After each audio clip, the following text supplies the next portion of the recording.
ഈ ലോകത്ത് ചെറിയ മുലകുടി പ്രായമുള്ള, തൊട്ടിലിൽ കിടക്കുന്ന പ്രായമുള്ള സമയത്ത് തന്നെ സംസാരിച്ച 4 കുട്ടികളുണ്ട് എന്നാണ് ചരിത്രം. ഒന്ന് നമുക്കെല്ലാവർക്കും അറിയാം, ബഹുമാനപ്പെട്ട ഈസാ നബി അലൈഹിസ്സലാം.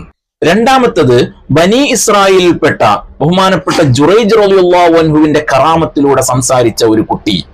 മൂന്നാമത്തത് ഫിർഔൻ ലഅനത്തുല്ലാഹി അലൈഹിയുടെ കൊട്ടാരത്തിൽ അഷ്ഹദു അല്ലാ ഇലാഹ ഇല്ലല്ലാഹ് എന്ന് പറഞ്ഞ് അള്ളാഹുവിൽ വിശ്വസിച്ച കാരണം കൊണ്ട് മക്കളെയും മാതാവിനെയും തിളക്കുന്ന എണ്ണയിലേക്ക് വലിച്ചെറിയപ്പെടുമ്പോ അതിൽ മുലകുടിപ്രായമുള്ള ഒരു കുട്ടി ഉമ്മാനോട് സംസാരിച്ച സംസാരം.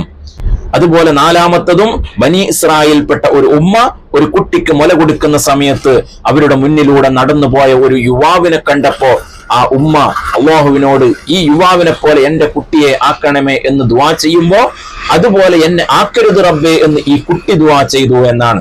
ഇങ്ങനെ 4 സംഭവങ്ങളാണ് ചരിത്രത്തിൽ കാണുന്നത്.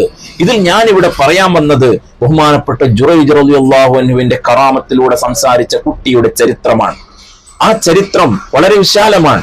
അത് വിശദീകരിച്ചു കൊണ്ടുള്ള വീഡിയോ നമ്മുടെ ചാനലിൽ അപ്ലോഡ് ചെയ്തിട്ടുണ്ട്. നമ്മുടെ ചാനൽ ഒന്ന് പോയി കാണുക, അതിലുള്ള ചരിത്രം ഒന്ന് മനസ്സിലാക്കുക. അതിൽ 2 മസ്അലകളും പറഞ്ഞിട്ടുണ്ട്. എല്ലാം കാണാനും മനസ്സിലാക്കാനും ജീവിതത്തിൽ പകർത്താനുള്ള തൗഫീഖ് നൽകുമാറാവട്ടെ. ആമീൻ യാ റബ്ബൽ ആലമീൻ. എല്ലാവരോടും ദുആ കൊണ്ട് വസിയത്ത് ചെയ്യുന്നു. നമ്മുടെ ചാനൽ ഇതുവരെയും സബ്സ്ക്രൈബ് ചെയ്യാത്തവരാണെങ്കിൽ ഒന്ന് സബ്സ്ക്രൈബ് ചെയ്യുക. അവിടെ വരുന്ന ബെൽ ഐക്കൺ അമർത്തിയിട്ട് ഓൾ എന്നുള്ള ഓപ്ഷൻ കൊടുക്കുക. അസ്സലാമു അലൈക്കും വറഹ്മത്തുള്ളാഹി.